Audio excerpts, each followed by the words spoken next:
Hello दोस्तों, कैसे हो तुम सब। जैसा कि तुम सबको पता है, लुकिज्म का न्यू चैप्टर आ चुका है और इस चैप्टर के आखिर में डैनियल ने अपना यूआई मोड धारण कर लिया है। और इसे देखने के बाद डैनियल के फैंस को लग रहा है कि भाई साहब अब तो डैनियल यूआई मोड में आ गया है, अब तो गीटे किम का बुंड फाड़ देगा।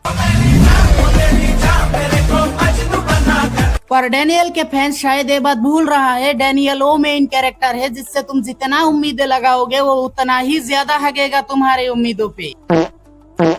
और इसका प्राइम एग्जाम्पल हम लोग फिलहाल के कुछ आर्क में ऑलरेडी देख चुके हैं, जहां पर हम सबको ऐसा लग रहा था कि भाई साहब अब तो डैनियल के पास यूनिक पाथ आ गया है, अब तो सबकी बूंद फाड़ देगा। पर जैसे ही फाइट शुरू होता है उसके अगले ही सेकंड एक जेड भर का कैरेक्टर आता है और उसको 2 रॉड से पेल देता है। लिटरली मैं बता रहा हूँ, जिस दिन गन पार्क को ये पता चलेगा ना कि दोनों ही डैनियल सेम है, वो सिर्फ एक ही बात सोचेगा कि इस गेंडू पार्क को सब कुछ सिखा दिया है मैंने। क्योंकि गन जिसे अपना मास्टरपीस समझ रहा है वो तो खुद हर चैप्टर में रेस्ट इन पीस होते होते बस रहा है।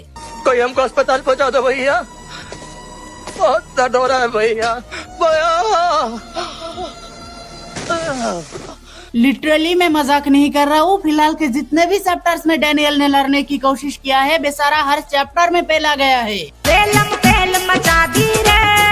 और फाइनली जब इतना पेलम पेलाई के बाद डैनियल अपना ऑरा दिखाने के लिए यूआई मोड में आया है तो उसके सामने कौन खड़ा है, ये दरिंदा जो अपने डिस्ट्रॉयर मोड में आ चुका है। मेरे साथ अन्याय हुआ है, मेरे साथ अन्याय हुआ है। और इसीलिए डैनियल के फैंस से मैं बस एक ही बात कहना चाहता हूँ कि डैनियल की यूआई मोड को देख के ज्यादा खुश मत हो जाओ, क्योंकि जैसा कि हम सबको पता है कि डैनियल की यूआई मोड का कोई भरोसा नहीं है, वो कभी भी बेहोश हो सकता है। और खास करके तब जब उसका बॉडी इतना ज्यादा डैमेज ले चुका है कि उसका बॉडी ऑलरेडी अपनी लिमिट पर पहुँच चुका है। इसलिए अगर इतना सब कुछ देखने के बाद भी तुम्हें ऐसा लगता है कि भाई साहब डैनियल फिर भी गीटे किम को हरा देगा चाहे कुछ भी हो जाए, तो फिर तो भाई साहब तुम लोग एक अलग ही लेवल का बंदा हो। बाकी आज के लिए बस इतना ही, मिलते हैं अगले वीडियो में, तब तक के लिए बाय बाय।